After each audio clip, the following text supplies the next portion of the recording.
Bismillahirrahmanirrahim.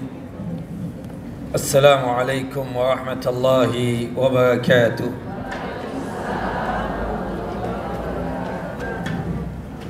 Alhamdulillah nahmaduhu wa nasta'inu wa nastaghfiruh wa na'udzu billahi min syururi anfusina wa min sayyiati a'malina. من يهده الله فلا مضل له ومن يضلل فلن تجد له وليا مرشدا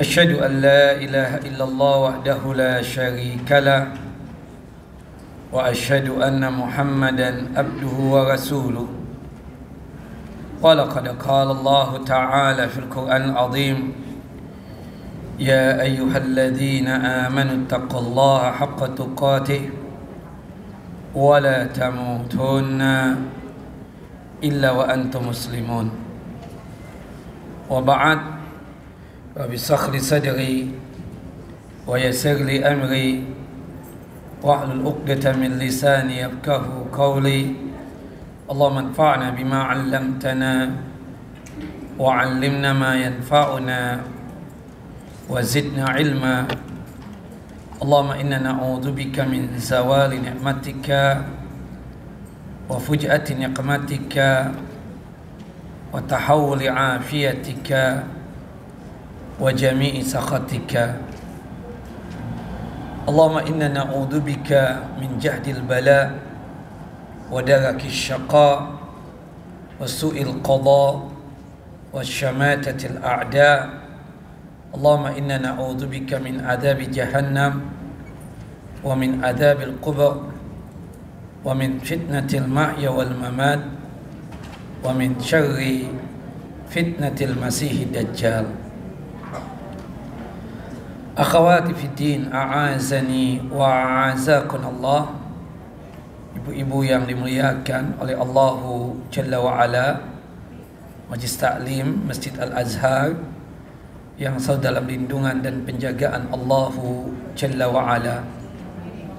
Alhamdulillah, pada kesempatan kali ini kita kembali bersua dan berjumpa di tempat yang mulia ini, fi baitin min buyutillah, di rumah Allah, di antara rumah-rumah Allah Jalla wa Ala yang ada di muka bumi ini, untuk tujuan ta'ammuk dan tafaqquh fid din, untuk tujuan memperdalam din Allah dan agama Allah Jalla wa Ala. Dan ini adalah satu kenikmatan yang sangat luar biasa yang kita dapatkan. Tidak semua muslimin, tidak semua muslimat mendapatkan nikmat sebagaimana yang kita dapatkan pada kesempatan kali ini. Doa kita dan harapan kita kepada Allah Jalla Jalaluh, semoga apa yang kita lakukan ini terhitung sebagai amal saleh kita dan terhitung sebagai mizan hasanat kita, timbangan amal kebajikan kita ketika kelak terjadinya pengadilan Allah Jalla wa Ala di padang mahsyar. Doa kita dan harapan kita kepada Allah Jalla Jalaluh, semoga apa yang kita lakukan ini sebagai caranya Allah Jalla wa Ala untuk menjatuhkan ridha dan rahmatnya atas kita semua, sehingga kita semua dimasukkan ke dalam jannah dan surganya tanpa ada hisab. Amin ya rabbal alamin. Salawat dan salam selalu tercurah kepada Nabi kita Muhammad sallallahu alaihi wasallam, Nabi yang telah menyampaikan amanah Allah, Nabi yang telah mengajarkan kepada kita tentang iman dan Islam, sehingga kita bisa merasakan manisnya keimanan dan lezatnya keislaman. Ibu-ibu yang dimuliakan oleh Allahu Jalla wa Ala, pada kesempatan yang lalu, tahun lalu, kita sudah menjelaskan tentang hal yang berkaitan dosa yang dianggap remeh oleh sebagian kita. Sebagaimana yang kita jelaskan, sekedar mengingatkan saja, Dosa itu terbagi menjadi berapa? Dua. Yang pertama apa? Al-kabair, dosa besar. Yang kedua as-saghair, dosa kecil. Kemudian dosa besar itu juga terbagi menjadi dua. Ada akbarul kabair, ada dosa paling besarnya dosa besar, dan juga ada al-kabair, dosa besar. Nah, berkaitan dengan dosa kecil, kalau dosa besar itu dipastikan wujud pertaubatannya itu dengan cara meminta ampun kepada Allah Jalla wa'ala. Dan meminta ampun kepada Allah Jalla Jalalu, syarat ya satu taubat disebut taubatan nasuha itu ketika memenuhi 3 syarat. Syarat yang pertama ikhlas, syarat yang kedua adalah al-azam, tekad bulat, ya tidak mau lagi untuk melakukan perbuatan dosa tersebut, dan yang ketiga adalah an-nadam, rasa penyesalan kenapa sampai melakukan perbuatan dosa besar tersebut. Sedangkan dosa-dosa kecil itu bisa gugur dengan kita melakukan perbuatan kebaikan dan kebajikan. Salah satu perbuatan kebaikan dan kebajikan ketika kita sanggup untuk meninggalkan dosa-dosa besar. Ketika kita sanggup untuk meninggalkan dosa-dosa besar, maka dipastikan dosa-dosa kecil kita diampuni oleh Allah Jalla wa'ala. Sebagaimana yang Allah Jalla wa'ala firmankan dalam surah An-Nisa, surah yang keempat, ayat 31. Surah An-Nisa, surah yang keempat, ayatnya 31. Allah Jalla wa'ala berfirman, in tajtanibu kaba'ira ma tunhauna anhu nukaffir ankum sayyi'atikum wa nudkhilkum mudkhalan karima. Jika kalian sanggup untuk menjauhi dosa-dosa besar, maka niscaya kami akan menghapuskan kesalahan-kesalahan kalian berkaitan dengan dosa-dosa kecil, dan kami akan memasukkan kalian ke tempat yang mulia, yaitu surga. Ada 2 faedah, 2 manfaat dari kita yang sanggup meninggalkan dosa besar. Yang pertama penghapusan dosa-dosa kecil. Yang kedua yang dijanjikan oleh Allah Jalla wa'ala, jika kita sanggup untuk meninggalkan dosa-dosa besar, berarti jaminannya apa? Surga. Dosa besar contohnya apa? Syirik, durhaka kepada kedua orang tua, ya. Kemudian kerok alis, potong bulu mata, sulam bibir, sulam alis. Itu adalah apa? Dosa besar. Jika ibu sanggup untuk meninggalkan dosa-dosa besar tersebut, maka dosa-dosa kecil ibu diampuni oleh Allah Jalla wa'ala, dan insya Allah dimasukkan ke dalam jannah dan surganya Allah Jalla Jalaluh. Nah, kemudian berbicara tentang as-saghair, dosa kecil. Dosa-dosa kecil itu tetap dianggap kecil, tapi bisa disanksi dan dihukum sama seperti dosa besar. Ketika kita melakukan hal-hal berikut ini, ya. Yang pertama, jika kita menganggap ya dosa kecil itu remeh-temeh, ya, meremehkan apa? Dosa kecil. Hati-hati ibu-ibu, kalau di antara ibu menganggap, oh ini kan dosa kecil, bisa terhapuskan dengan kita sholat, pakai hijab, berwudu dan lain sebagainya.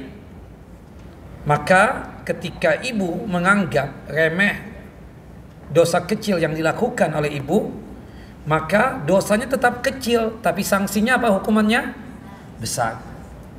Al-Imam Al-Ghazali rahimahullah rahmatan wasi'ah mengatakan, di antara sebab dosa kecil menjadi besar, sanksi dan hukumannya adalah seseorang hamba menganggap remeh dosa tersebut dan tidak bersedih ketika melakukan dosa tersebut.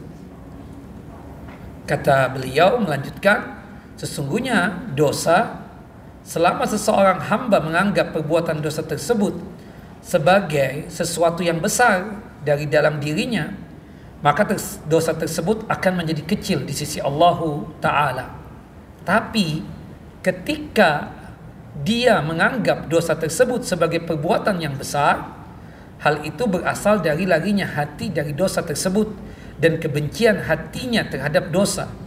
Semua itu menyebabkan tercegahnya seorang hamba dari konsekuensi perbuatan dosa. Ketika dia menganggap dosa tersebut sebagai perbuatan yang besar, maka Allah Jalla wa'ala menjadikan kecil masalah tersebut. Tapi ketika dia menganggap biasa, menganggap remeh-temeh, hati-hati. Dosa kecil bisa disanksi dan dihukum oleh Allah Jalla wa'ala, ya, sama seperti hukuman dosa besar. Itu yang pertama. Masih ingat gak, Bu? Yang kedua, dosa kecil itu bisa dihukum dan disanksi menjadi, ya, hukuman yang dia dapatkan sama seperti dosa besar ketika dia tersebut terus-menerus melakukan dosa kecil tersebut. Al-israr namanya. Israr.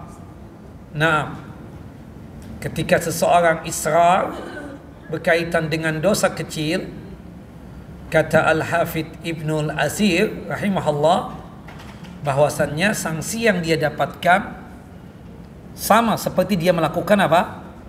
Dosa besar. Itu yang kedua.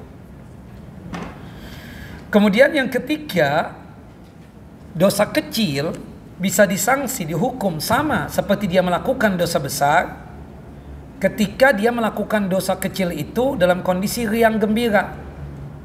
Ketika dia melakukan dosa kecil tersebut dalam kondisi apa? Senang.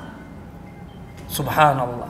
Ada orang memang yang melakukan perbuatan dosa dalam kondisi apa? Gembira. Bergembira atau merasa senang atas perbuatan dosa kecil yang dilakukan, menyebabkan dosa kecil tersebut dihukumnya sama seperti dia melakukan apa? Dosa besar. Nah, itu yang keberapa? Yang ketiga. Yang keempat, dosa kecil itu bisa disanksi, ya, seperti dia melakukan dosa besar ketika dia melakukan dosa kecil itu secara mujaharah, terang benderang di hadapan halayak umat, terang-terangan di hadapan halayak umat, nggak malu lagi. Maka dia disanksi, dihukum apa? Sama seperti dia melakukan dosa besar. Yang kelima, seseorang disanksi, ya, melakukan apa? Seseorang dihukum sama seperti seseorang yang melakukan dosa kecil dihukum sama seperti melakukan dosa besar ketika dia tersebut, ya, menganggap bahwasannya, ya, dosa kecil itu nggak ada masalah lah, rahmat Allah lebih luas, Allah pasti mengampuni. Jadi dia tersebut, ya, bersandar akan rahmat dan kasih sayang Allah. Padahal Allah juga mengatakan syadidul iqab, syadidul azab. Allah itu sangat keras sanksinya, sangat keras, ya, hukumannya, sangat keras azabnya. Nah, tapi ada di antara manusia gampang, gak apa-apa, Allah maha penyayang, Allah maha memberikan rahmat, Allah maha memberikan pengampunan. Dia bersandarkan dengan nama-nama Allah Jalla wa'ala yang indah tadi. Ya, tertipu, guru seperti itu. Ya, subhanallah wal'iyadzubillah.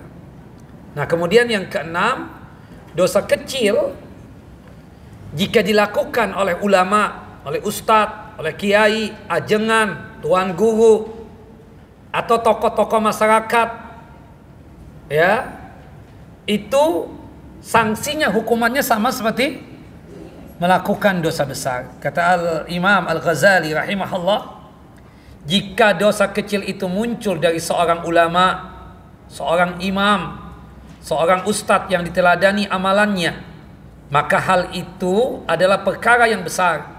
karena akan kekal setelah kematiannya. Artinya ustadz ini kan sebagai contoh masyarakat, bukan begitu? Ustadz itu tokoh masyarakat, imam itu tokoh masyarakat, kiai itu tokoh masyarakat. Seharusnya dia memberikan contoh yang baik kepada halayak umat. Bukannya dia melakukan atau mencontohkan perbuatan yang baik buat halayak umat, malah yang dia contohkan itu perbuatan maksiat. Waliyadzubillah. Meskipun itu dosa kecil, maka sanksinya kalau seorang ustadz, kiai, ajengan, ulama atau tuan guru melakukan dosa kecil, maka sanksinya, hukumannya sama seperti dia melakukan apa? Dosa besar. Nah, ini poin penting yang sudah kita bahas. Nah, apa sih dosa-dosa kecil atau apa sih dosa-dosa besar yang dianggap remeh oleh ibu-ibu ini? Nah, banyak sekali ya. Tapi di antaranya apa yang menjadi mazhab wanita? Yaitu apa? Ada dosa yang itu menjadi mazhabnya wanita. Ghibah, gosip. Allah Jalla wa'ala yang mengatakan itu kan di dalam surah apa? Subhanallah, di dalam surah Al-Hujarat ayat 10 sampai ayat 12, ya kan? Ghibah ayat 12-nya itu sangat jelas sekali. Nah, jadi disebutkan pada ayat 10 sampai ayat 12 itu ya berkaitan tentang masalah apa? Dosa yang menjadi mazhabnya wanita, menghina. Surah Al-Hujarat ayat 10 sampai ayat 12. Benar enggak? Al-Hujarat benar ibu-ibu? Surah keberapa Al-Hujarat? 49. Ayatnya benar? 10, 11, 12? 6. Ghibah ya. Allahu Akbar.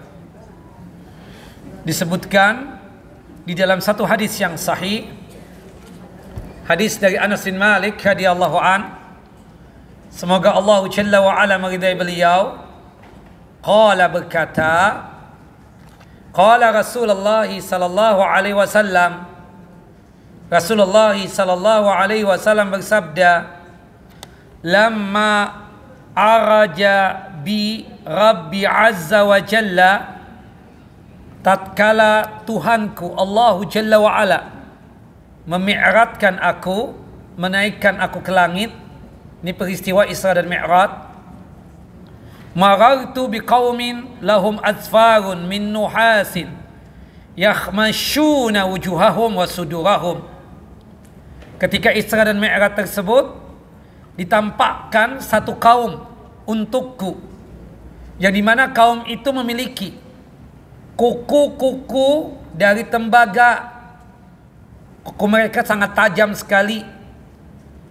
Kemudian dengan kuku tersebut mereka mencabik-cabik wajah mereka sendiri dan mencabik-cabik dada dan tubuh mereka sendiri dengan kuku mereka. Fakultu, kata Nabi Muhammad, aku pun bertanya kepada malaikat Jibril yang menemani aku, man haula'i ya Jibrilu, wahai Jibril, siapa mereka? Dosa apa yang pernah mereka lakukan sampai sesadis dan seseram itu azab dan siksanya untuk mereka? Qala, Jibril berkata, haula'il ladzina ya'kuluna luhuman nasi wa yaqa'una fi a'radihim. Mereka adalah orang-orang yang suka memakan daging saudaranya sendiri. Yaitu suka apa, Bu? Ghibah. Istilah kerennya apa? Gosip. Dan menjatuhkan kehormatan manusia.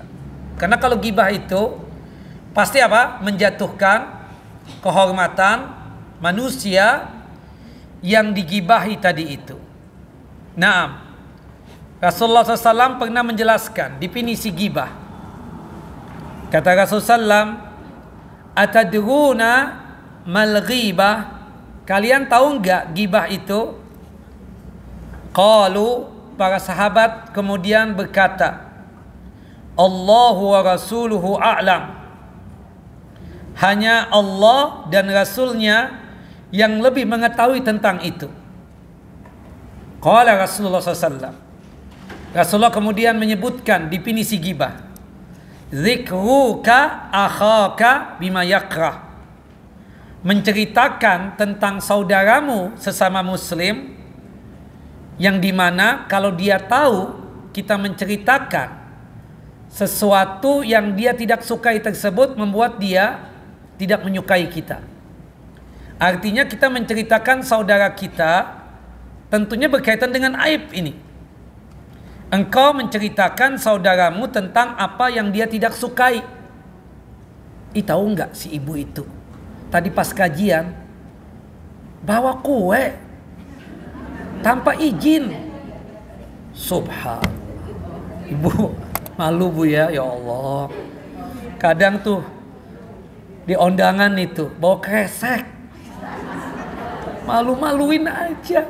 Bu, itu di undangan, makanan yang di undangan di walimah itu halal, ibu makan di situ. Bukan take away, bukan safari bu ya. Malu dengan jilbab bu. La haula wala quwata illa billah. Termasuk juga di rumah orang nih. Kajian benar. Subhanallah. Minta kresek ya, atau kantongan dari asisten rumah tangga dari rumah yang bikin kajian tadi. Malu-maluin benar-benar. Subhanallah. Jangan bu ya. Tolong please deh. Ya. Ibu tuh kajian oke. Tapi kalau kita nggak ditawarin, nggak usah udah pakai minta-minta. Oh enak, apalagi bawa tasnya bermerek, dalamnya lemper. Ya Allah, nggak nyambung banget gitu loh. Astagfirullahaladzim. Ya, itu kan aib ya. Kadang kan penitia cuma bisa ngelus dada, cerita gibah nggak? Tahu nggak sih itu tadi? Ya Allah, pantasan kue habis tadi.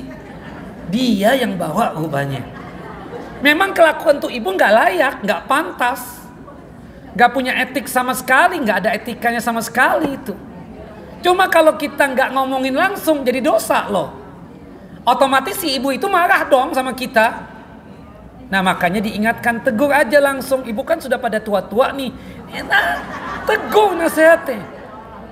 Ya, jeng atau ibu atau ukhti kayak apa kayak sebutannya, tolong ya makannya di sini aja, jangan pakai bawa ya.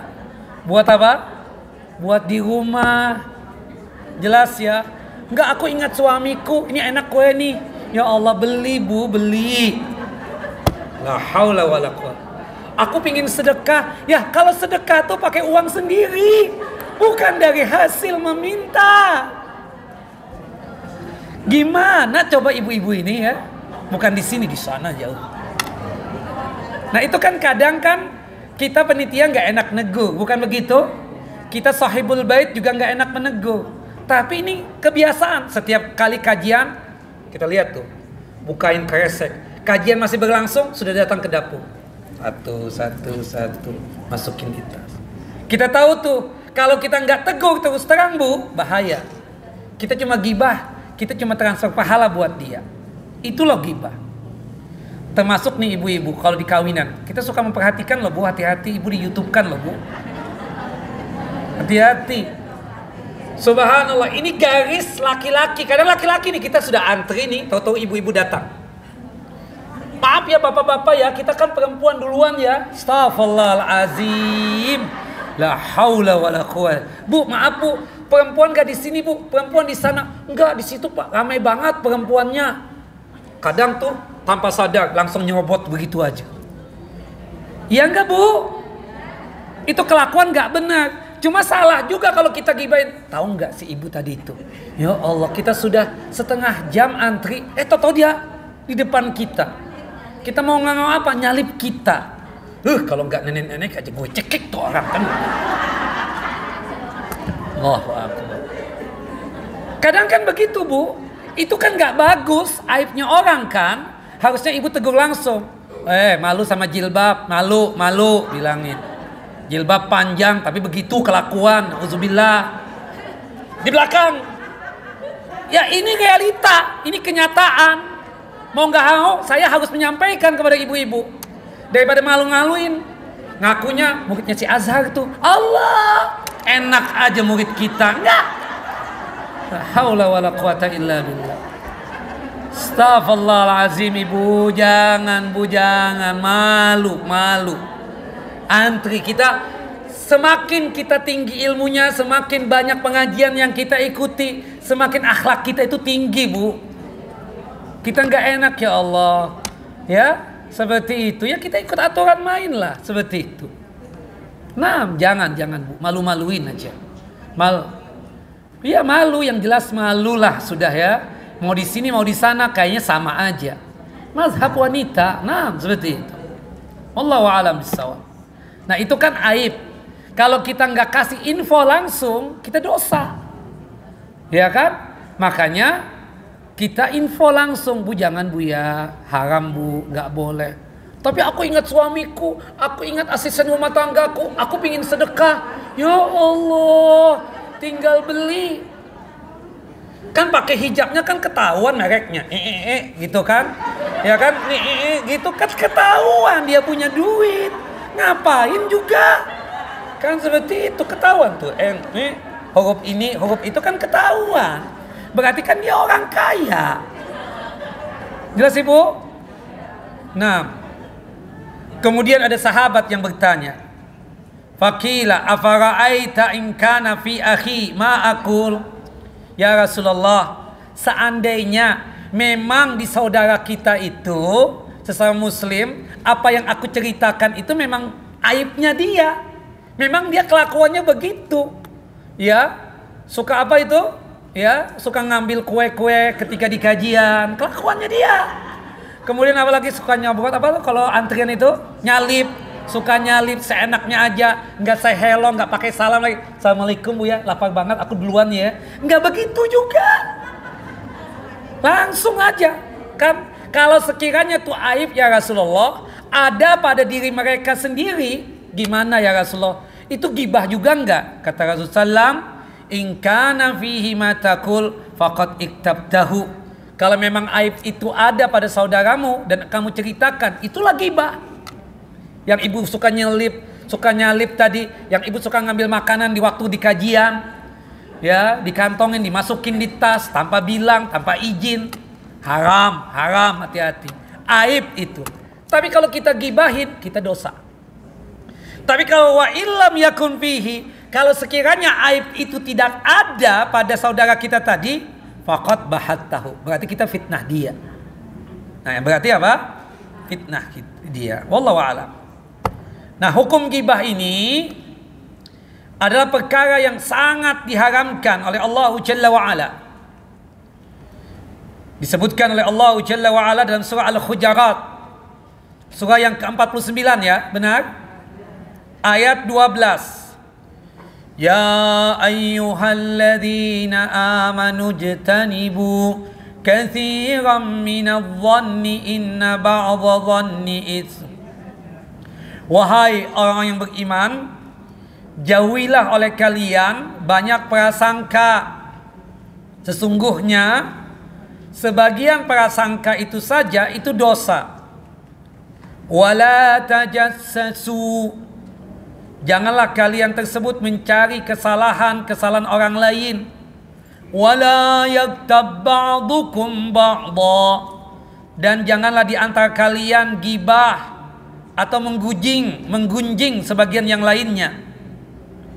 Ayuhibbu ahadukum an yakula lahma akhi maitan fakarihtumu. Apakah di antara kalian suka memakan daging saudaranya yang sudah mati? Tentu tidak suka. Apalagi yang masih hidup. Wattaqullah. Takutlah kepada Allah, bertakwalah kepada Allah. Innallaha tawwabur rahim.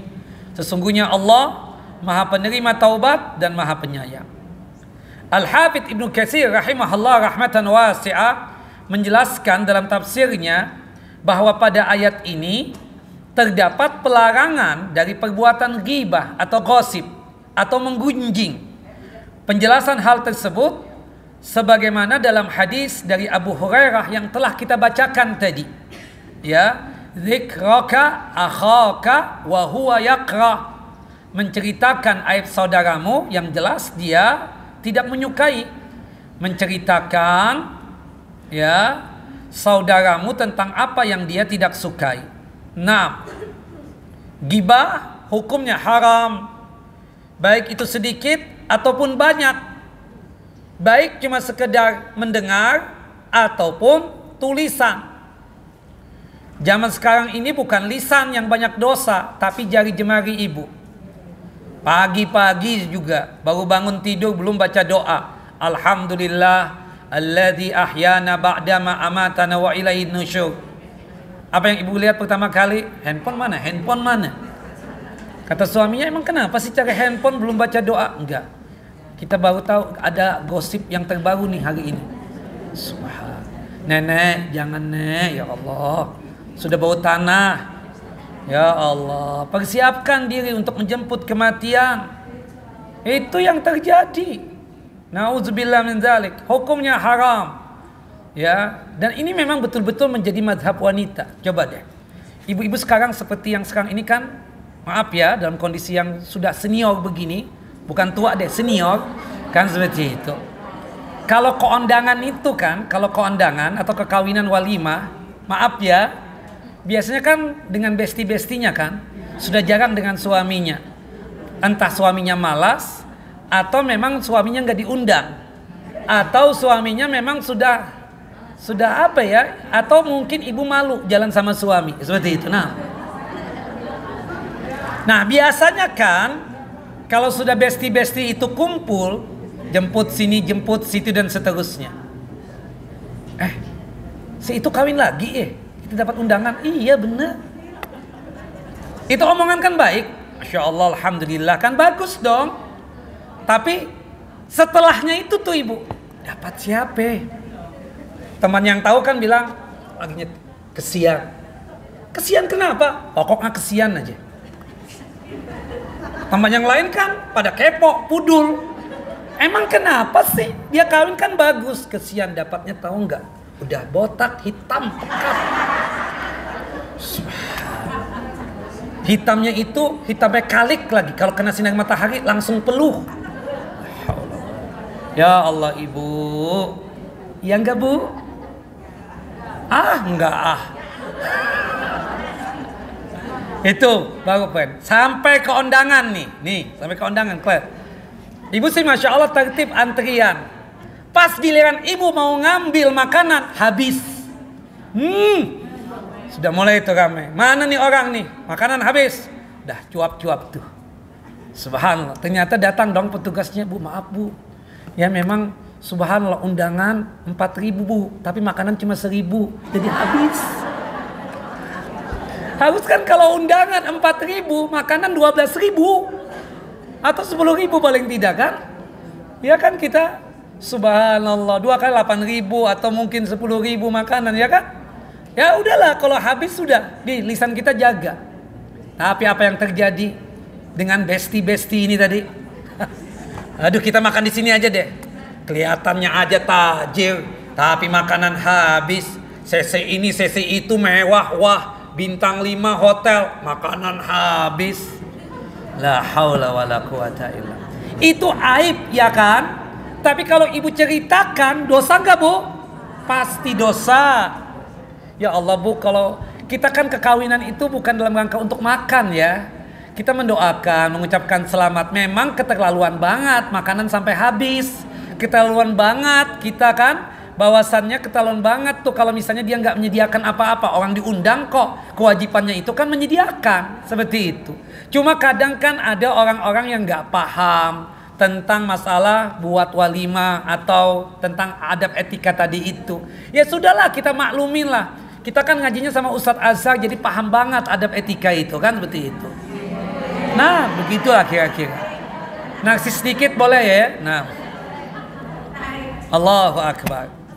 Nah dan ghibah ini luar biasa, haram hukumnya.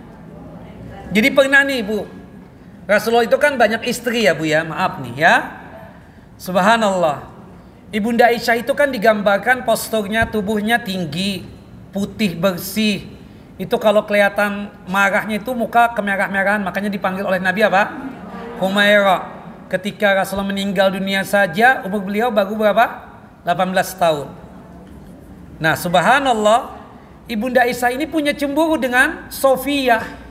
Ketika Rasulullah pamit dari rumah Ibunda Aisyah mau mendatangi Sofia, kemudian tahu-tahu Ibunda Aisyah mengatakan begini kepada Rasulullah SAW, hasbuka min Sofiyata kada wa kada. Ya, wahai Rasulullah, cukuplah menjadi bukti bagimu kalau ternyata Sofia itu memiliki sifat demikian dan demikian. Sambil ngangkat tangan gini nih.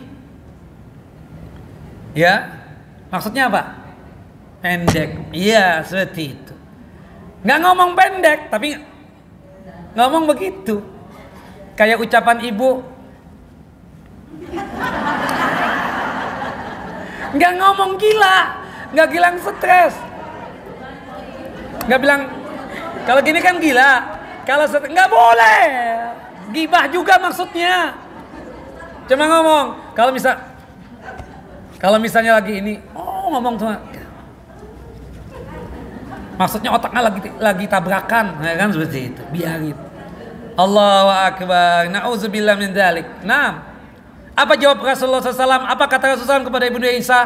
Laqad qulti kalimatan law mujizat bima'il bahar lama jazathu.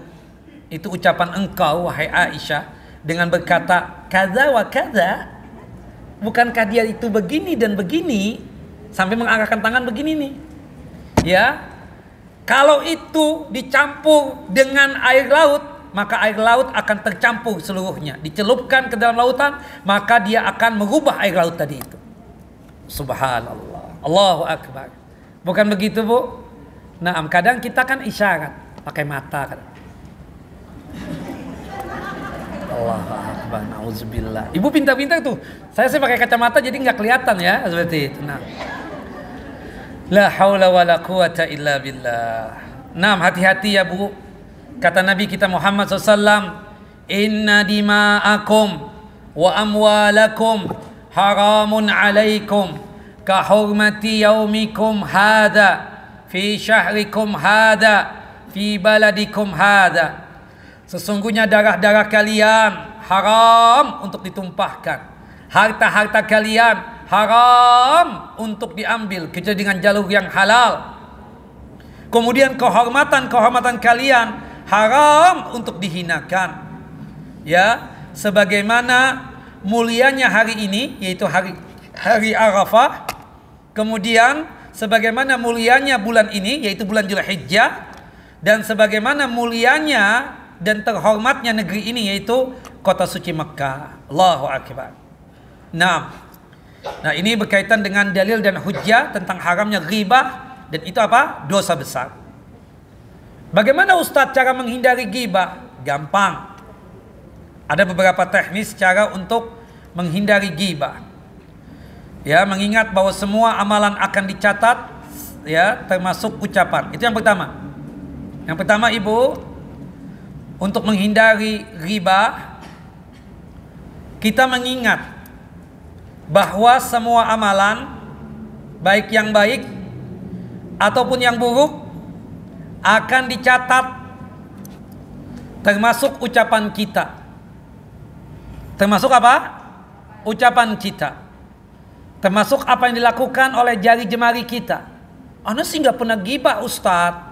Cuma kata ibu temannya, tapi posting tiap hari. Yang isinya apa? Ghibah juga. Nanyanya kan, itu siapa tuh kemarin tuh? Sama siapa tuh kemarin? Oh, si itu, si ini, si ini, si itu. Tanya nih, aku gak pernah ghibah Ustadz, cuma jari jemari nih jalan terus.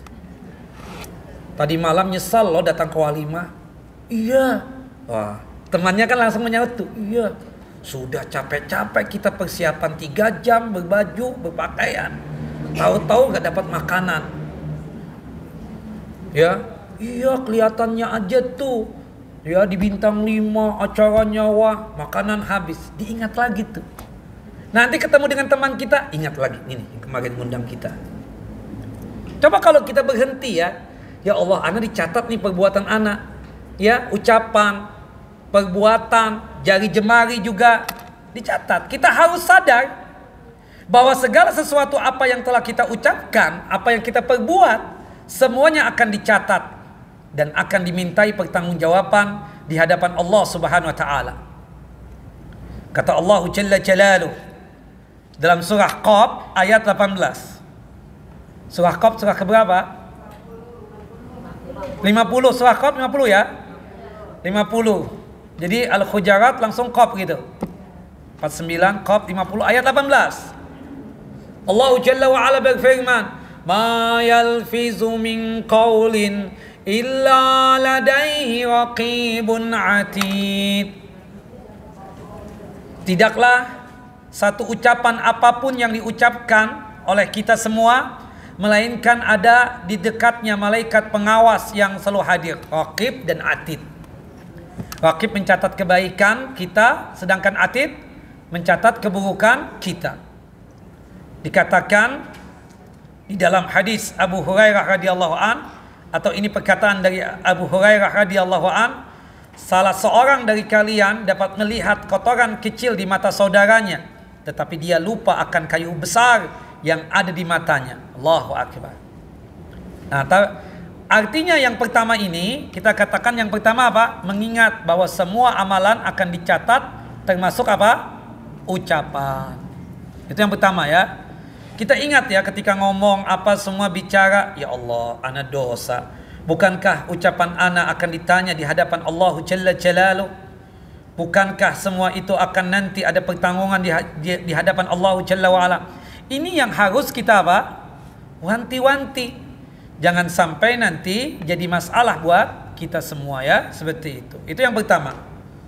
Ya, kita berusaha meyakinkan dan menyadarkan diri kita bahwasannya apa yang kita lakukan, apa yang kita ucapkan dicatat oleh Allahu Jalla wa'ala melalui malaikatnya yang bernama Raqib dan Atid. Baik, hati-hati ya kalau berkata-kata, berucap dan seterusnya. Jangan sampai apa? Penyesalan.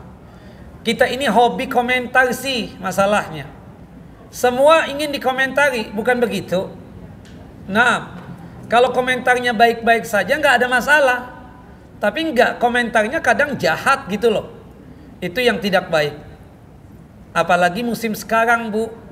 Ibu memilih-milih aja, Bu. Tapi jangan menghinakan yang lain dong. Nggak boleh. Ibu emang nggak dosa tuh. Ah, calon ini. Ibu ikut juga kayak politikus aja, Ibu. Benar loh. Dosa, Bu. Udah ibu pilih siapa, terserah. Iya kan? Tapi kalau sudah komentar, oh kalau orang ini, kalau orang ini, dosa nggak, Bu? Dosa, dia muslim, saudara kita semuanya. Bukan begitu? Tiga-tiganya saudara kita, sesama muslim, seperti itu. Udah komentar begitu, komentar begini dan seterusnya, dosa. Allahu a'lam ya. Jangan, Bu. Udah, diam aja udah ya, seperti itu. Ibu ada pilihan, monggo, silakan. Seperti itu.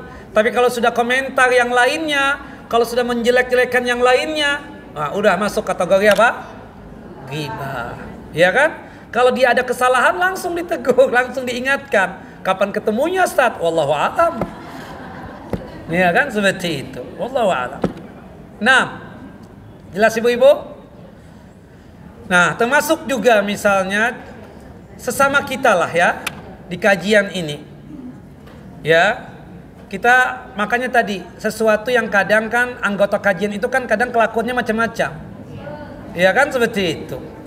Termasuk yang tadi ngambil kue tanpa izin panitia itu.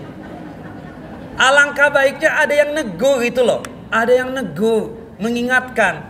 Itu kebiasaan, kadang kebiasaan. Ya. Bayangkan bawa kresek dari rumah itu loh. Kebiasaan. Sebagian alasan mau sedekah. Kalau sedekah itu kan dari pulu sendiri kan, bukan dari hasil kajian gitu loh. Kue buat sedekah.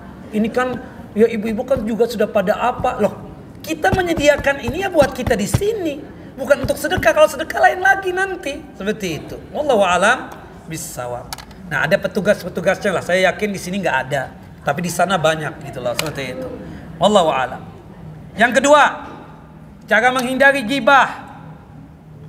Mengingat aib sendiri yang lebih seharusnya diperhatikan. Ibu punya aib nggak? Pasti dong. Ya, kita punya dosa nggak? Ada. Bayangkan kalau seandainya kata para ulama itu, kalau kita melakukan dosa, ada wujudnya, bau misalnya, waduh, kita nggak bakal melakukan dosa. Tapi sayangnya itu dosa nggak ada tandanya.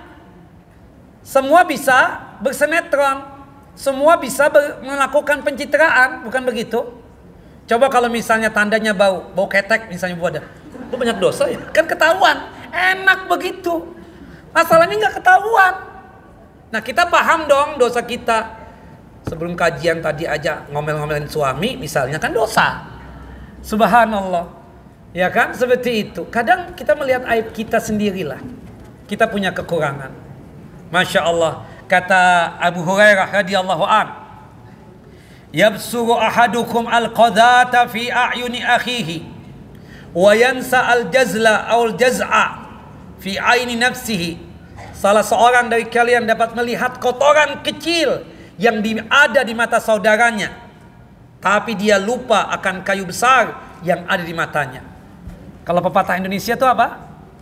Gajah di pelupuk mata nggak kelihatan, semut di seberang lautan kelihatan. Ya Allah, kadang kan kita juga lucu. Oh si ini, ini. Dalam hati kita, lu juga begitu, sama aja. Kadang bawa kantongan plastik juga, kan begitu kadang. Nauzubillah min dzalik. Kan ada yang begitu kadang. Ini cerita aib. Dia banyak aibnya, kita tahulah. Cuma kita nggak enak aja. Kalau kita negur dia, takut terjadi perang dunia ke-17. Kan seperti itu. Nah itu yang kadang, subhanallah, yang terjadi ya. Jelas ibu-ibu? Kita sadar, kita hitung. Hasibu qabla an tuhasabu. Hisab diri kita ini sebelum nanti kita dihisab. Subhanallah. Kita hari ini sudah melakukan apa saja, Bu? Salat subuh, oke, qobliyah subuh udah. Zikir pagi iya. Stop tuh. Antar anak sekolahan dong. Nah, bagus, pahala. Tapi pas kumpul di kantin sekolahan, la haula wala quwata illa billah. Mulai sudah. Gimana sih ketua komite ini nggak ada geraknya sama sekali? Ini wali kelas, wali kelasnya seram loh ya. Wali kelasnya begini. Tahu anak-anak dicubit kemarin. Oh kita udah deh. Ya perang, kita ajak perang kemarin itu. Mau cerita tuh langsung. Nah itu Bu. Kadang kan begitu Bu. Na'udzubillah min dzalik. Yang na'udzubillahnya kadang tuh ceritain ustadz. Alhamdulillahnya ibu nggak kenal kan sama keluarga kita gitu loh. Makanya kadang nggak deh, ya. Apalagi kalau ibu kenal banget, ustadznya kawin lagi misalnya. Itu dari masuk dari luar sampai selesai kajian diceritain lagi tuh. Allahu Akbar. Apa manfaatnya Bu? Subhanallah, nggak ada. Dosa iya. Si ustadz kawin lagi, dia sudah buka pos yang ketiga ternyata. Tahu nggak tuh ustadz? Si ustadz kayak banyak duit aja, tiap bulan minta sumbangan sama kita. Iya kan? Itu omongan ibu-ibu tuh. La haula wala quwata illa billah. Ustadz, inti diomongin ibu-ibu itu, Ustadz. Ngomongin apa? Inti kawin lagi? Iya. Ya Allah Akbar. Cuma yang ujungnya itu yang nggak enak. Kawin laginya mungkin masih nggak masalah buat tuh ustadz, ya. Tuh ustadz kayak banyak pulus aja. Setiap bulan minta sumbangan katanya. Benar tak minta sumbangan Ustaz? La haula wala quwata illa billah, ya. Nah itu kan aib Bu. Nah, hati-hati ya Bu ya. Allahu Akbar. Itu yang kedua, mengingat aib sendiri yang lebih seharusnya diperhatikan. Ana punya aib, ana punya kekurangan, ana punya sesuatu yang sifatnya dosa, ana nggak mau menceritakan orang lain. Makanya tawadhu itu apa sih Bu? Tawadhu ketika kita keluar rumah, bukan sekedar rendah hati aja, keluar rumah ketemu dengan saudara kita sama muslim, kita kenal ataupun nggak kenal, kita menganggap dia lebih baik daripada kita. Itu yang disebut dengan apa? Kita katakan tawadhu. Ya, saya menyangka ibu lebih baik daripada saya. Itulah apa? Tawadhu, seperti itu. Wallahu a'lam bishawab.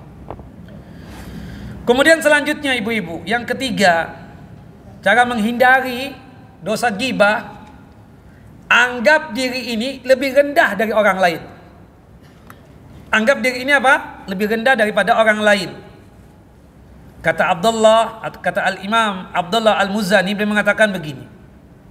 Jika iblis memberikan was-was kepada kalian bahwa kalian lebih mulia dari muslim lainnya, maka perhatikanlah, fanzur.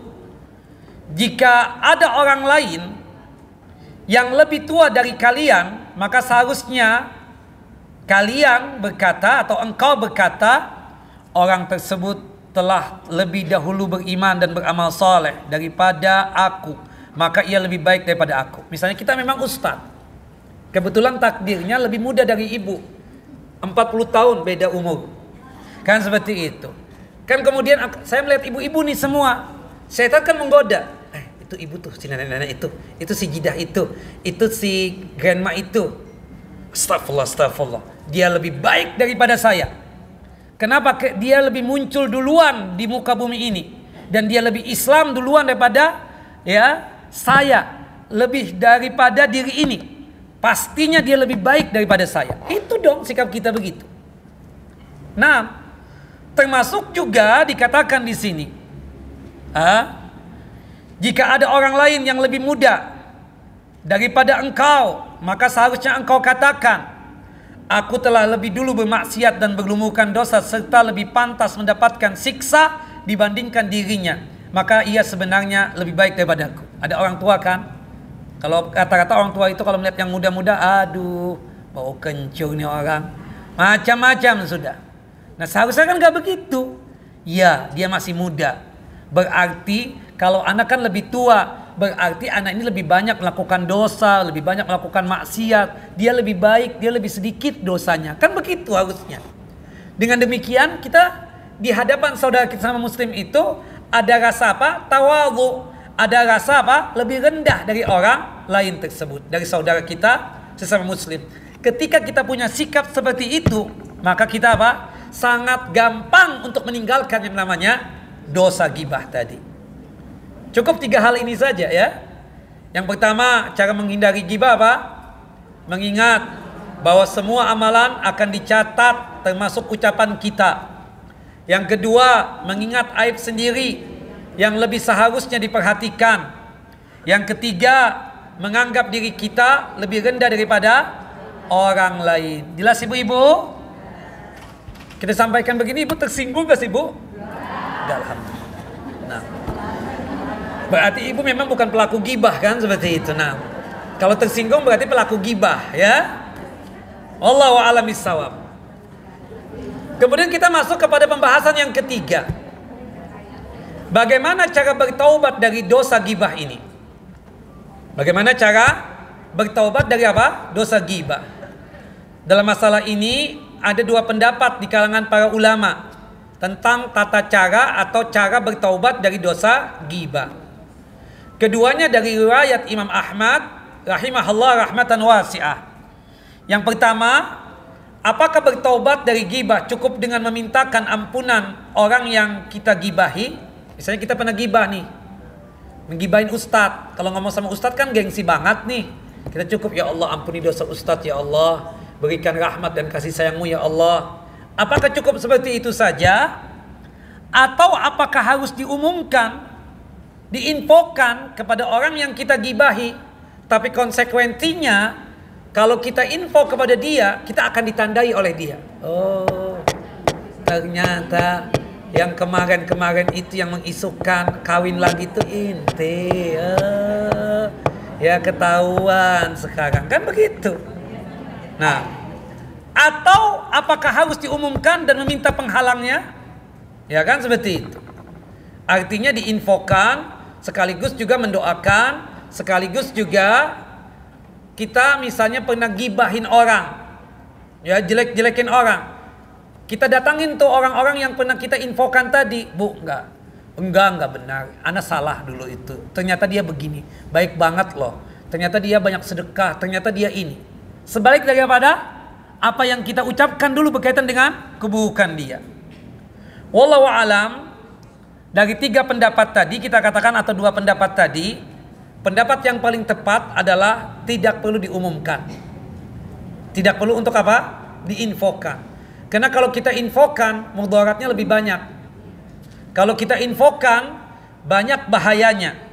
Ya, sebaliknya dia cukup memintakan ampunan ya dari Allah Jalla wa Ala, agar Allah Jalla wa Ala mengampuni dosanya dan mengampuni dosa orang yang dia gibahi tadi. Kemudian setelah itu kita mendatangi orang-orang yang pernah mendengar cerita kita tentang aib saudara kita sama muslim tadi. Kita menyebutkan kebaikannya di tempat-tempat yang kita pernah menggibahin dia. Misalnya di kajian apa nih Bu? Al-Azhar kan? Muslimat Al-Azhar. Ya kan? Kita pernah dulu gibah, habis kajian bikin kajian lagi. Ternyata bukan isi kajian ayat dan hadis, ternyata isinya gibah.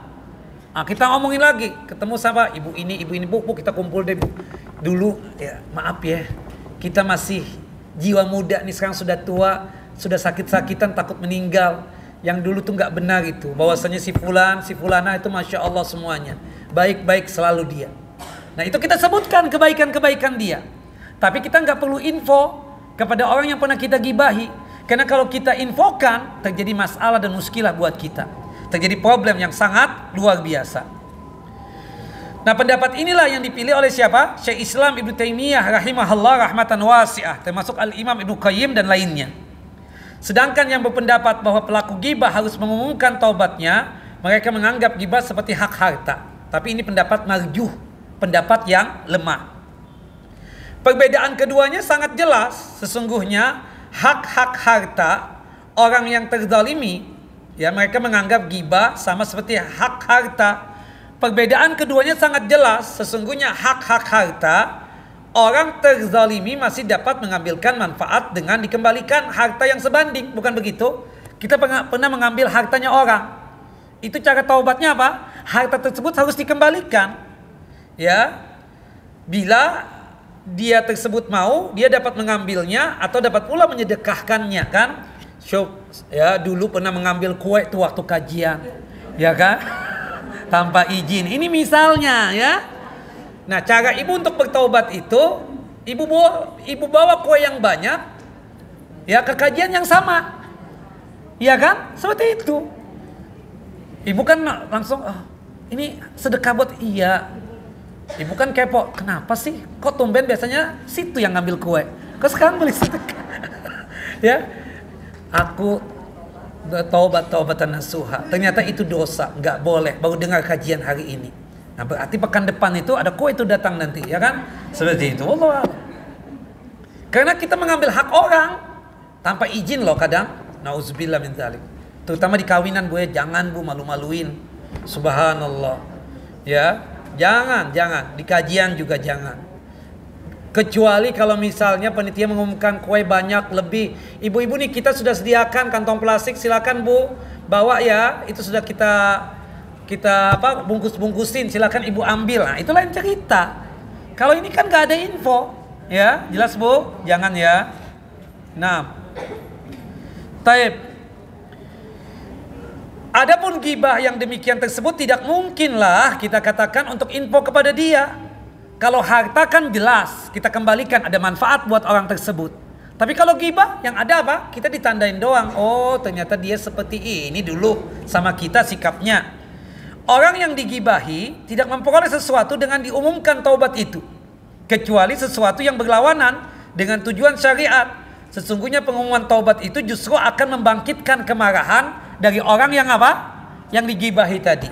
Wallahu a'lam bishawab. Ada apa sih Bu? Ada siapa?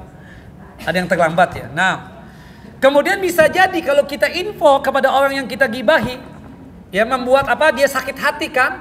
Oh ya Allah, besti ana ternyata teman dekat ana sendiri yang gibahin ana. Ya Allah, ya kan? Seperti itu.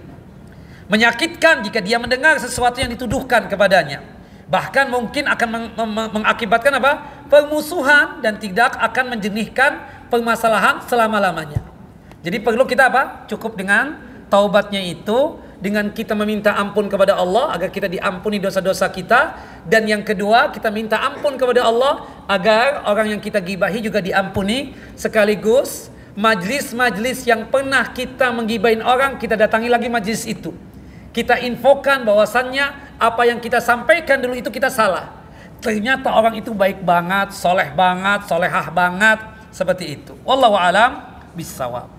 Nah itu kita katakan berkaitan dengan gibah yang haram. Gibah ada nggak yang boleh, Bu? Gibah itu sebenarnya ada 3. Gibah itu ada 3. Pertama ada al-ghibatul muharramah. Gibah yang haram. Gibah yang haram yang sudah kita ceritakan tadi ya. Gibah yang kita ceritakan tadi itu gibah yang haram, jelas. Yang sudah kita sampaikan ilmunya.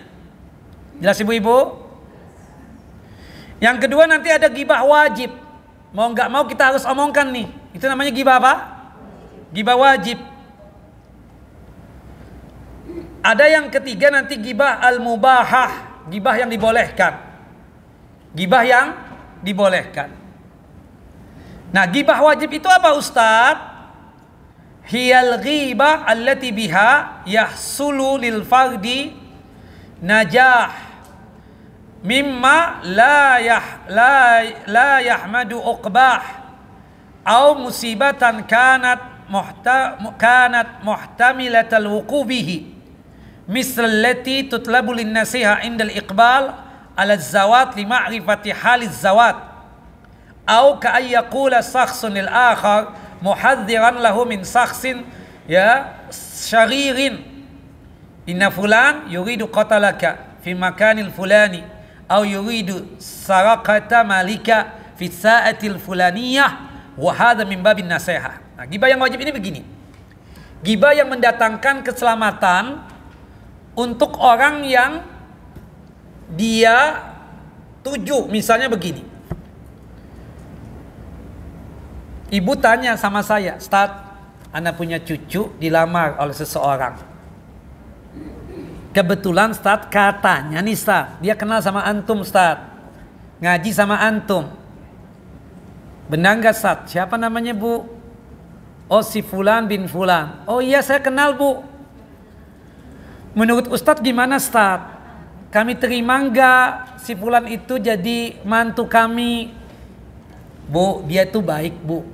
Dia soleh, dia ngaji, dia sholat 5 waktu, semua. Cuma dia ada aib satu. Apa Ustaz?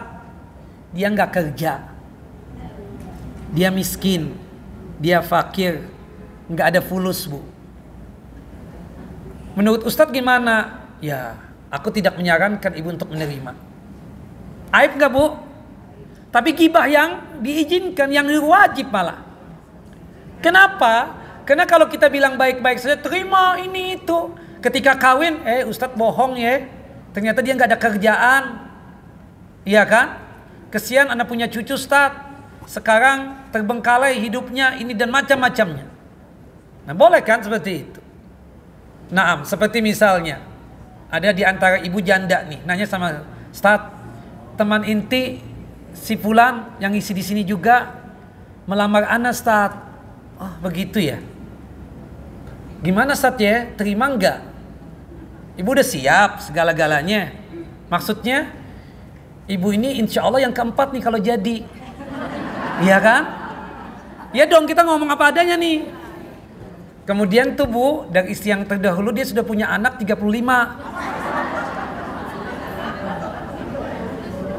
Saya cuma menginfokan itu saja. Terserah ibu kalau ibu mau terima enggak. Tapi tanggung jawab ya, insya Allah tanggung jawab aja sih dia. Ya seperti itu, cuma ibu sering ditinggal-tinggal. Sering safar beliau, umroh ya, tiap bulan dan seterusnya. Terserah ibu mau terima apa enggak. Itu aib kan? Saya info begitu karena menurut informasi ibu juga tadi yang pengajian tadi, dia mengakunya ini, soalnya kan di luar daripada yang kita tahu gitu kan. Maka boleh kita infokan. Itu info yang sifatnya apa? Kita katakan wajib untuk kita infokan.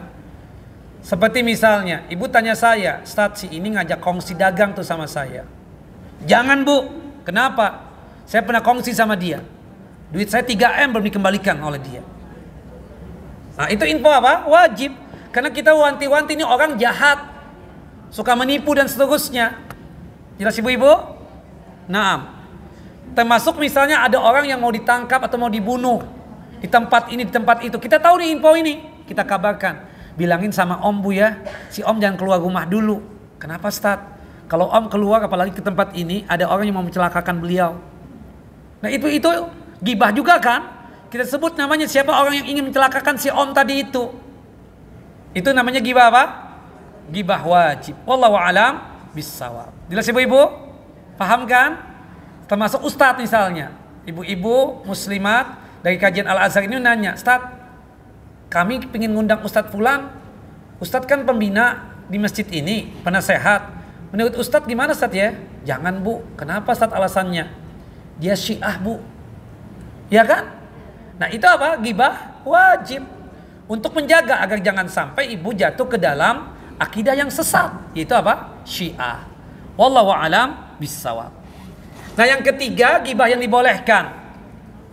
Ya, bahwasanya gibah yang dibolehkan itu disebutkan oleh Al-Imam An-Nawawi rahimahullah rahmatan wasi'ah sebagai berikut.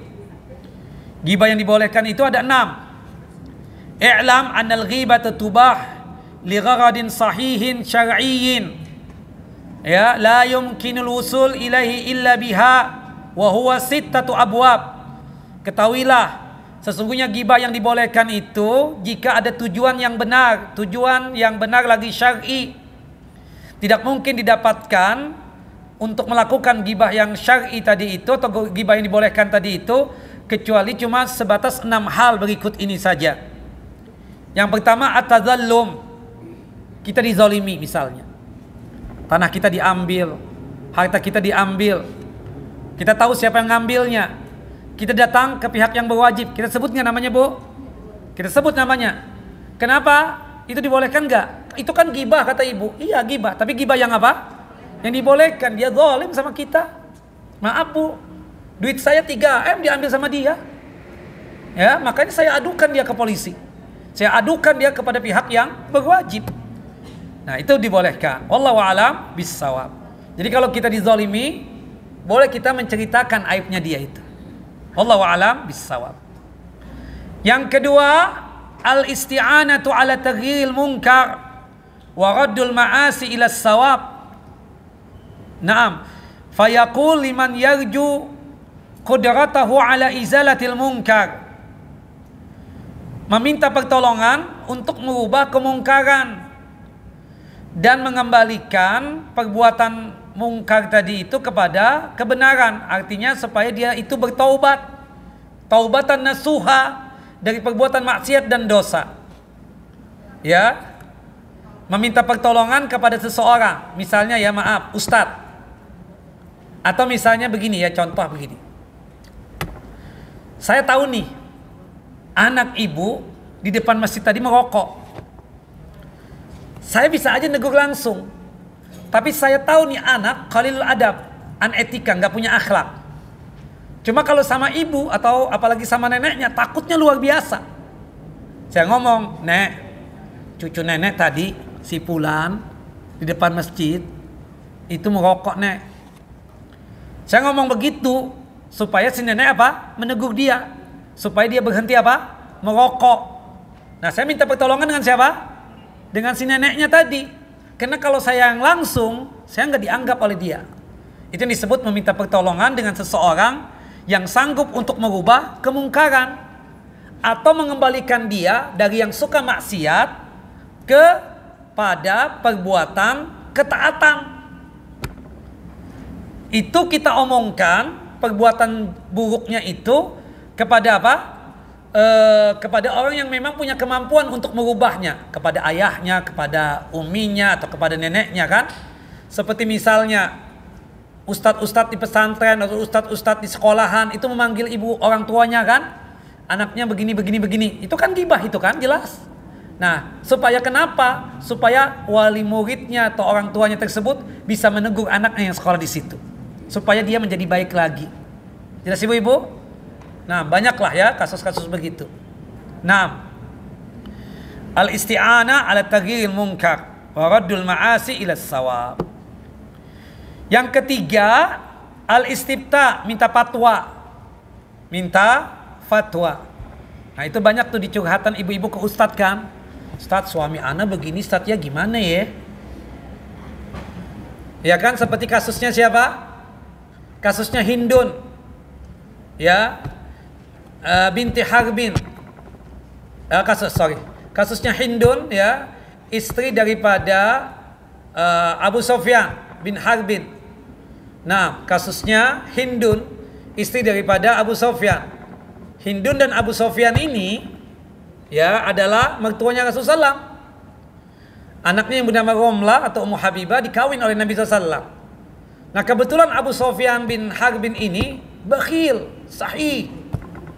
Akhirnya Hindun datang kepada Rasulullah SAW, cerita, ya Rasulullah, inna Abu Sufyan sahihun la yakfini wa waladi. Wahai Rasulullah, Abu Sufyan itu bakhil, kikir, medit banget. Gak cukup nafkah yang dia kasih untukku dan untuk anakku. Boleh gak ya Rasulullah, aku ngambil hartanya dia tanpa sepengetahuan dia? Buka dompetnya dia kan ambil. Boleh kata Nabi, sekedar untuk mencukupkan buat dirimu dan buat anakmu. Sekedar ya Bu ya. Jadi kalau misalnya suami ibu modelnya kayak Abu Sufyan, bakhil, aslinya kan gak boleh ibu buka dompet suami, termasuk buka handphonenya gak boleh Bu. Nah, kecuali ada tanda alamah di dalam handphonenya ada perselingkuhan, lain cerita deh. Ya kan, ada sesuatu yang dia tutup-tutupi. Termasuk suami ibu baik banget, per pekan aja 5 juta, per hari 200.000, apalagi baik banget. Ya kan, seperti itu. Masih buka dompet juga ibu, kelewatan. Ya kan, seperti itu. Wallahu a'lam bishawab. Ini enggak yang bakhil gitu kan. Nah, kalau misalnya bakhil gak cukup, Ustaz, memang gak cukup, boleh ibu, tapi sekedarnya aja. Jangan ibu ketahuan juga, oh ada ATM-nya, tahu nomor PIN-nya kan, ibu langsung pas dia tidur, ke ini dulu deh, ke ATM, transfer sendiri ini, beli barang di online, apa semua, tas-tas yang mahal, pakaian. Pas suaminya pegang ATM itu, kok berkurang begini banyak banget, 200 juta hilang. Selidik demi selidik, hanya ketahuan istrinya, itu lebay, kelebihan. Ini sekedar yang mencukupi aja. Nggak tahu ya, mudah-mudahan bukan suami ibu bakhil itu gitu loh. Kan ada suami tuh, harta uang belanjaan ditagih dia pas sore. Ada sisanya nggak tadi? Ada 3.000 perak, mana?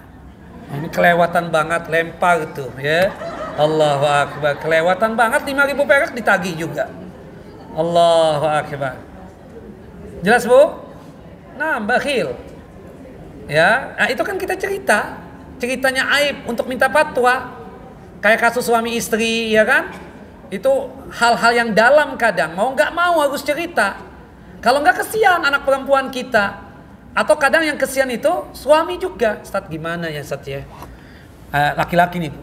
Ana tuh udah kurang apa ya sama istri ana itu. Subhanallah, handphone bagusan dia ana belikan. Pakaian Ustaz itu ada jatahnya tiap bulan. Kemudian Ustaz untuk jalan-jalan tiap tahun ada. Belum lagi dia nuntut umroh Ustaz. Oke. Tapi masih aja Ustaz, ana itu ya penuh dengan tekanan hidup ana hidup dengan istri sekarang ini. Allahu Akbar Ustaz. Ana nggak tahu, mudah-mudahan nggak pasang ring Ustaz. Benar-benar Ustaz. Apalagi sampai di balon Ustaz ya. Ustaz, kalau model-model banyak menuntut begitu Ustaz, boleh nggak anda ceraikan aja? Karena kayak begitu kan? Boleh nggak anda ceraikan aja Ustaz? Kan seperti itu. Kenapa kan nggak bisa dinasihati lagi? Suruhlah istri antum ikut kajian di emak-emak yang ada di Al-Azhar itu. Nggak mau Ustaz. Dia nggak mau kumpul sama nenek-nenek Ustaz. Nggak mau. Udah. Anu udah nasehat Ustaz, udah nggak mau. Dia nggak level Ustaz, dia nganggap nggak level, nenek-nenek ya. Kalau anak kan masih muda kata dia. Oh, ya udah antum sabar dulu lah. Kali antum bisa mengubah, bisa apa dan seterusnya. Nah kan ada minta fatwa begitu Bu. Macam-macam lah ya kasus-kasus minta fatwa itu. Termasuk masalah warisan. Ustaz, ibu ana udah meninggal Ustaz. Ibu ana itu banyak harta Ustaz. Wah, warisan dipegang abah ana semuanya. Ana mau minta fatwa nih Ustaz, boleh nggak tuh warisan kok dipegang doang? Ana kan punya hak juga, ana perlu Ustaz. Ya boleh, nggak ada masalah, minta sama abah antum. Hak antum dari warisan ibu antum, bolehkah begitu? Boleh seperti itu. Wallahu a'lam bishawab. Nah, jelas ibu-ibu, kadang kan berkaitan dengan minta fatwa itu macam-macam kan, kasus tentang suaminya atau istrinya dan seterusnya. Wallahu a'lam bishawab. Yang keempat, tahdhirul muslimin min syarri ya wa nasihatuhum, memberikan peringatan kaum muslimin dari keburukan yang dilakukan oleh si fulan dan memberikan nasihat kepada kaum muslimin. Ya, seperti tadi itu. Kita bilang, "Ibu lagi jalan sama si ini ya?" Si Ustaz tahu aja. "Bu, jangan dekat-dekat, Bu. Kenapa? Hati-hati dia begini. Kita peringatkan.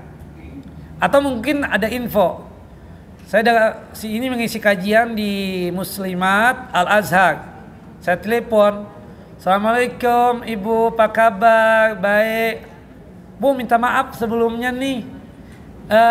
Ibu kenal sama Ustadz ini enggak?" "Kenal." "Iya. Katanya ngisi kajian di tempat Ibu ya?" "Iya, betul." "Kenapa Ustadz?" "Maaf Bu, dia kan khawarid Bu, dia ini Bu." Nah itu kan untuk apa? Untuk peringatan, supaya ibu-ibu waspada, jangan sampai mengambil ilmu dari dia. Dia takfiri Bu, suka mengkafir-kafirkan orang Bu, hati-hati Bu. Iya kan? Dan itu dalam tujuan untuk nasihat. Kayak kita sama anak kita, pokoknya mama gak mau ya, gak demen aja kamu bergaul sama dia. "Kenapa sih mah? Aku nggak boleh terus bergaul." Tahu nggak keluarganya dia? Narkoba semuanya. Kamu datang ke sana, mama kayak copot jantung, tahu nggak? Kan kita bilangin begitu. Nah, seperti misalnya, "Mama nggak suka ya kalau kamu berteman sama si fulana." "Kenapa?" "Ya, lisannya lancip." "Nggak mau mama. Kamu takutnya jadi lancip juga mulut dan lisannya." Tahu lancip kan Bu? Udah paham deh. Masa nggak paham harus dijelaskan lagi? Ya kan itu kan untuk memperingatkan anak kita seperti itu. Artinya ketidaksukaan kita kepada seseorang karena memang ada alasan yang syar'i, agar anak kita jangan seperti dia, agar anak kita selalu soleh, kan begitu. Nasihat. Tidak mengapa yang demikian. Wallahu a'lam bishawab. Nah, kemudian yang kelima, ayakuna mujahiran bifiski aw bid'atihi. Kita boleh menggibahi orang yang secara terus terang atau terang-terangan bermaksiat di hadapan kita. Ya kan? Di depan kita dia berani buka aurat, di depan kita dia berani cipika-cipiki, padahal bukan mahramnya dia. Di depan kita dia berani negak khamar dan seterusnya. Kita ceritakan deh. Si fulan gak benar itu. Kita kajian, dia malah melakukan maksiat di hadapan kita. Nah, ada orang-orang yang dimana dia tersebut secara terang-terangan melakukan maksiat, boleh kita apa? Kita ceritakan. Termasuk secara terang-terangan berbuat bid'ah misalnya di hadapan kita ceritakan. Boleh yang demikian. Wallahu a'lam bishawab. Terakhir sebagai pemungkasnya dan penutupnya, at-ta'rif, definisi seseorang. Misalnya nama saya ke kampung sini, nama si A itu banyak. Si A siapa sih Sat? Si A banyak di sini, si A si ini. Maaf Bu, si A yang kakinya bengkok, yang kakinya pincang. Nah itu kan aib ya. Soalnya nggak boleh kita ceritakan. Tapi untuk semua, si A pincang di sini nih rumahnya. Seperti itu. Misalnya si ini. Oh banyak di sini namanya si A. Itu ya Bu, si ayang janda itu loh, yang anak 3. Oh iya, kan ungkapan janda itu kan aib kan, seperti itu. Nah, makanya kita ceritakan seperti itu. Untuk ta'rif dan definisi seperti itu. Jelas Bu? Kalau sudah paham udah deh. Seperti itu. Wallahu a'lam bissawab. Nah, ta'rif definisi seseorang. Ta'rif itu definisi seseorang yang mau nggak mau nyebutkan kekurangan yang ada pada tubuhnya. Ya, kadang kan ibu bertanya, si A yang mana? Yang hitam apa yang putih? Ya kan? Nah, itu kan definisi kan? Itu Bu yang hitam Bu. Oh ya. Yang itu kan yang mekalik yang kalau kena sinar matahari ya berminyak semua. Oh iya benar Bu. Ibu kepanjangan Bu ya. Lah iya, kelebihannya nggak boleh udah. Kalau sudah paham kita, udah cukup Bu. Udah si A yang hitam udah cukup begitu. Nggak usah ditambahin, ibu demen banget nambahin. Wallahu a'lam bishawab. Nah, kalau yang 6 ini hukumnya apa? Mubah, nggak dosa ya. Seperti itu. Jadi ghibah itu ada yang haram, ada yang wajib, ada yang mubah. Cukup ya? Ada pertanyaan? 5 menit boleh deh. Silakan ibu-ibu. Oh nggak ada tuh.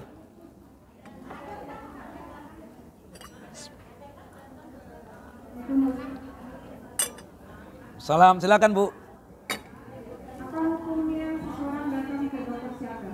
Hah? Apa hukumnya seseorang datang ke dokter psikiater? Boleh, nggak ada masalah. Menceritakan aib-aib. Iya, itu kan termasuk berkaitan dengan itu kan. Kayak ke ustadz. Kadang ustadz nggak bisa mencari solusi atau jalan keluar. Maka kita datang ke dokter psikiater tadi itu, nggak ada masalah, stres, suaminya depresi dan seterusnya. Nah itu ghibah yang dibolehkan. Wallahu a'lam bishawab. Nah, dan dokter biasanya amanah Bu. Amanah, dia nggak bakal menceritakan aib itu kepada orang lain. Wallahu a'lam. Itu khusus antara dia dengan pasien itu saja.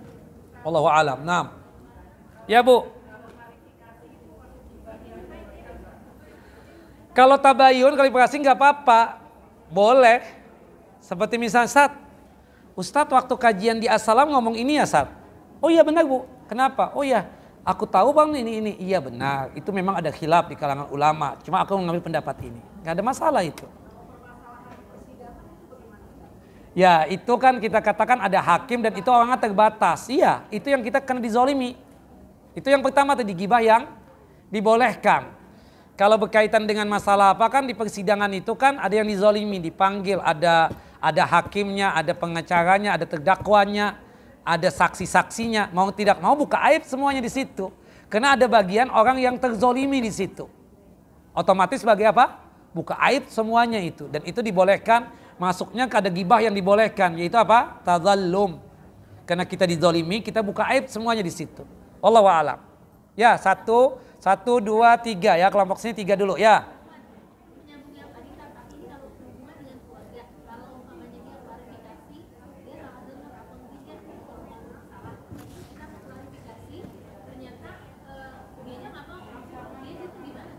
Ya salah berarti benar. Ya udah ibu sabar. Mau dikata apa? Iya, ibu sabar, doakan dia semoga dapat hidayah. Ya ibu.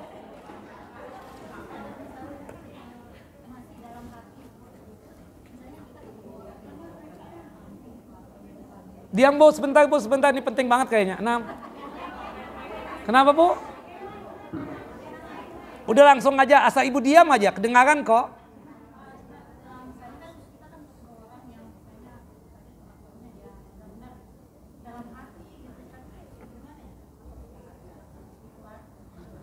Kalau kita nggak kenal ya kita minta perlindungan kepada Allah. A'udzubillahi minasyaitonirrajim. Ya Allah, ya kita minta perlindungan dan atau kita berdoa. Jangan jadikan aku dan keturunanku sama seperti dia kan, seperti itu. Nggak ada masalah. Ya ungkapan begitu bukan ghibah. Ghibah itu kita kenal orang itu, kita ceritakan ke orang lain seperti itu. Kalau kita kenal untuk menjaga anak-anak kita agar jangan sampai terjatuh ke dalam keburukan dan kejelekan dia, boleh kita ceritakan tadi. Itu ghibah yang dibolehkan tadi, yaitu ya betul masih dalam hati. Mau tidak mau kan kita kenal. kita ceritakan sama suami kita misalnya, agar suami kita jangan bergaul dengan si fulan, boleh enggak? Kalau ibu enggak cerita sama sekali, bukan gibah namanya, itu dalam hati doang, enggak gibah. Jelas Bu? Ya Ibu? Aduh. Enggak, kalau dalam hati doang kita ngomongin orang nih, dalam hati, kok jelek banget nih orang kan seperti itu. Kayak misalnya dalam hati doang, kok pakaiannya enggak nyambung ya, kan seperti itu. Wallahu a'lam bishawab. Nah, udah kalau dalam hati bukan gibah Bu, diucapkan baru. Cukup ya? Yang belakang deh, cukup paham lah ibu udah lah. Sebentar. Ya, terakhir cepat Bu. Cepat. Udah situ aja. Situ aja kejauhan, ngapain dekat-dekat sini? Nah. Aduh, ayo Bu. Salam, tolong.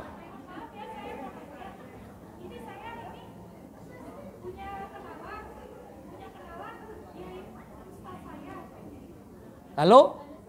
Dia ini menawarin saya di pesantren, tapi saya ini udah usia begini, usia saya udah di atas.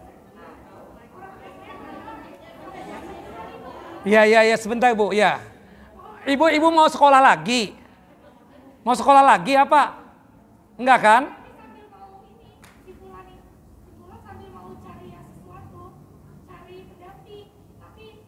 Orang tua nggak mau. Iya. Kalau misalnya begitu, kenapa? Alasannya mungkin orang tua ada alasan kenapa sampai nggak mau kan seperti itu. Coba tanyakan sama orang tua dan musyawarahlah sama orang tua tersebut. Kenapa sampai orang tua tersebut nggak mau kan seperti itu. Ya Ibu ya. Nah alasannya apa gitu loh. Tep. Ya Ibu.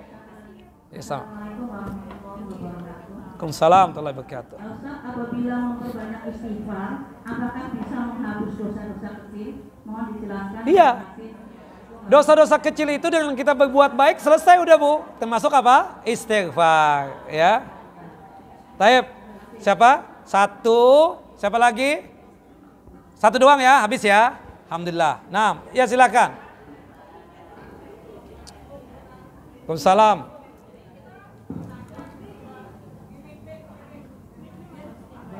Muslim, jadi kita nanti pilpres pilih. Ibu jangan nanya-nanya begitu Bu. Ibu kesianin saya Bu. Udah deh Bu. Aduh. Jangan Bu ya. Aduh, jangan Bu. Udah. Cukup ya. Nah, ya. Ibu aduh. Taib barakallahu fikum. Wassallallahu Nabi Muhammad wa ala ali Muhammad kama sallaita ala Ibrahim wa ala ali Ibrahim innaka Hamidun Majid. Allahumma barik ala Muhammad wa ala ali Muhammad kama barakta ala Ibrahim wa ala ali Ibrahim innaka Hamidun Majid. Kita tutup kajian kita dengan masing-masing kita baca doa kafaratul majlis. Subhanakallahumma wa bihamdika asyhadu an la ilaha illa anta astaghfiruka wa atubu ilaik. Assalamualaikum warahmatullahi wabarakatuh.